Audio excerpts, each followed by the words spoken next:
Joe Rogan is the biggest name in the world, but he was once working for the UFC for free. And this is the story of how Joe Rogan saved the UFC in the face of the media and how he educated millions in the sport and even why fans are starting to turn on him. So just so you know, in this video, most of the information is coming from articles and different podcast clips from both him and Dana White. So some of the stuff is a little muddy, but let's just get into it. So he started off as a backstage reporter for the UFC, and he was doing what Megan O'Leary does now, interviewing the fighters after the events. At this point, he really wasn't making any money from the UFC, and it got to the point where he actually had to quit the UFC gig because he didn't have enough money to support himself, which is a fact that not a lot of people know, because the fact that he quit and came back is huge, but that is how he got his foot into the door and really started off at these events. But after that, he still attended live events, and he eventually became friends with Dana White, and at this point he had already had a few TV gigs, and Dana White said that he saw Joe go on a lot of famous talk shows and defend the UFC. So this is one of the big breaking points of the UFC that I don't think a lot of people know about, is that when it was getting started, it was looked at as one of the worst things on earth, and people were basically looking at it like how power slap is being looked at now, as just complete nonsensical violence, and boxing was looked at as this pure sport. That's where real fight fans would go, that's what a real combat sport was. He would go on ESPN and late night shows and just promote the UFC and defend it and explain what it really was. That being said, when the UFC started, gloves were optional, and you can even choose to wear a boxing glove if you want or go bare knuckle, and without the combined rule set we have today, it does make a lot of sense that they were getting a lot of hate. I mean, the phrase human cockfighting was somewhat accurate at the time, and Rogan would go on and literally battle these people and really sell the value of the UFC on some of the largest platforms at the time when late night TV actually mattered. Dana picked that up, said he spoke well, he was super passionate about it, and then hired him as a color commentator. But without those early experiences and without his experience in TV, he probably wouldn't have been able to just walk on as a color commentator, and he was one of the first major personalities to join the UFC as an ally. I mean, he had Fear Factor and comedy shows. He was well known throughout the masses, and even though now his comedy isn't as well known, that's really what he was known for at the time. And Fear Factor is a show that many were fans of. I am a little too young to have watched it myself, but a lot of people loved Fear Factor, even though Rogan hated it, and now he had another way to channel that. And growing up, Rogan also trained himself, and he trained a lot in kickboxing and karate, and there's so many iconic clips of him training with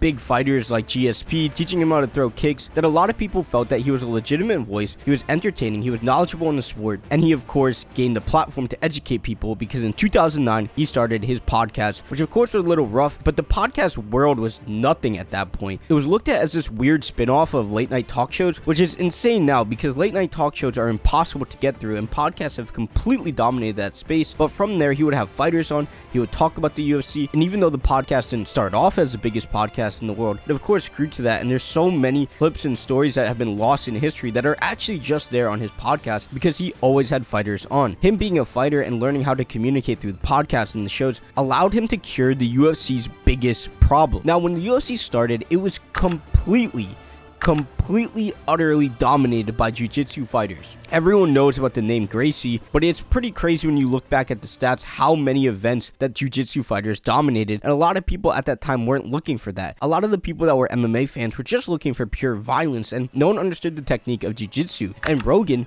being someone that trained in jiu-jitsu, he was able to talk people through what was going on. And Dana White has said that without Rogan educating the masses on jiu-jitsu, they likely would have never gotten to this point where now when you're at an event and someone's about to get choked out, you see everyone start screaming and going crazy. And when you actually look at it from the outside perspective and you watch UFC with someone who's never watched it before, most of the time they have absolutely no idea what's going on. And even now in the modern era, you can tell on commentary teams without Rogan that the jiu-jitsu part of it is just so misunderstood, and you see DC and Bisping start getting hyped like someone's about to get choked out, when in reality it might not be the case. So his education on jiu-jitsu is on another level, and he's had many iconic jiu-jitsu fighters on his podcast since, and it cannot be understated how big of a problem jiu-jitsu was, and now it's most people's favorite part of the UFC in general. But before we get into how he really caused some of the big stars like Sean O'Malley and Conor McGregor, Ronda Rousey to blow up, we need to touch on why he is starting to be hated by fans. And if you've been enjoying so far on Rogan, before we get into some of his biggest issues, if you could leave a like on this video, I would really appreciate it. So we're jumping ahead to the present, and hardcore fans of anything are some of the worst people on earth. They're so critical, and they've completely lost sight of what made them fans of the thing in the first place. And a lot of people criticize Joe because there's this meme in the UFC community that Joe doesn't ever watch fights on fighters before his event, and he just goes in,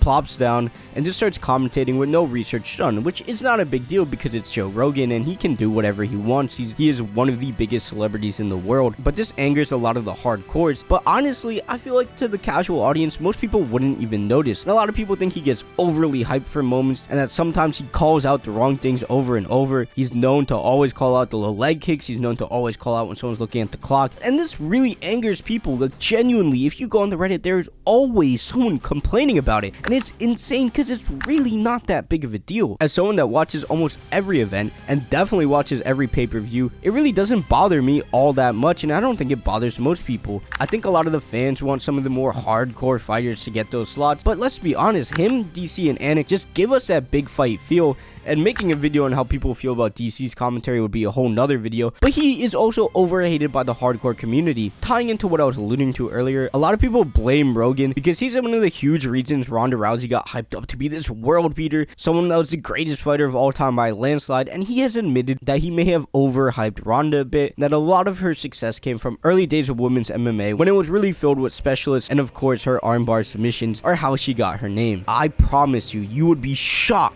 how many people in the hardcore UFC community hate Rogan, and the day he retires, I feel like they're really going to regret it, and I'll get into the day he retires a little bit later. But like I was talking about earlier and how he blew up the superstars, he is someone that will have fighters on at basically any point in their career so long as he's interested in them. And when his podcast really exploded, the significance of that cannot be understated. You're getting people like Kevin Holland, Sean O'Malley going on the podcast super early into their run. He had Justin Gaethje on pretty early into his run. He had a lot of UFC coaches, UFC personalities, and it's really causing us to have a connection to these people. We have a full podcast on Herb Dean. Herb Dean, who is somewhat of a badass meme, we know everything about him because he was on the podcast, and it can't be understated because now we have value to these people. We have value to these names, and he's able to tell the stories of these fighters in a good way where he's almost forcing them to make sense because let's be honest, a lot of the time UFC fighters are not media trained well. They don't know how to talk to people. They don't know how to talk on camera. They don't know how to tell jokes. They definitely do not know how to tell a story. So he's able to blow these people up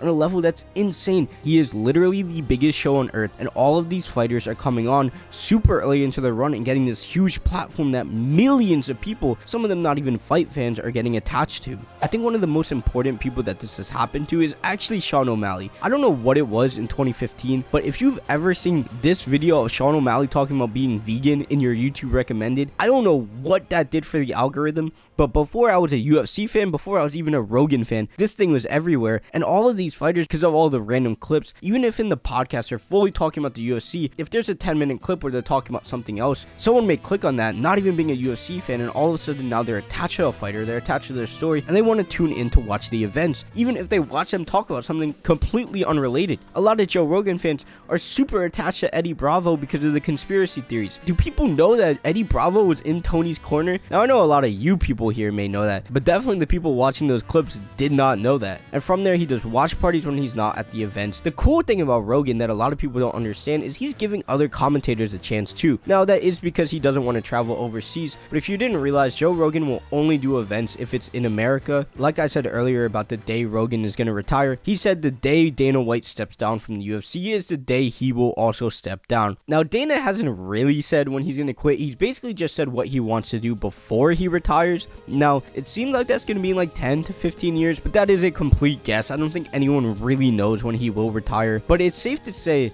that the platform he's giving to these fighters and the personality and the amount of iconic GIFs and memes that have come from Joe Rogan and his podcast and the amount of value he gave to the UFC in the early days, it is impossible to deny that the UFC would not be where it is today without him. So when the day comes that he puts the mic down, I think a lot of us fans are going to know the UFC has changed forever. If you enjoyed this, you gotta check out this video on if losing ruins a fighter's legacy, and if there's any information I missed out, be sure to drop it down below. There's so much information here that could be missing, and if you enjoyed this video, leave a like, subscribe, and don't forget, we're just getting started. We're going to stay consistent, and I'll see you in the next video.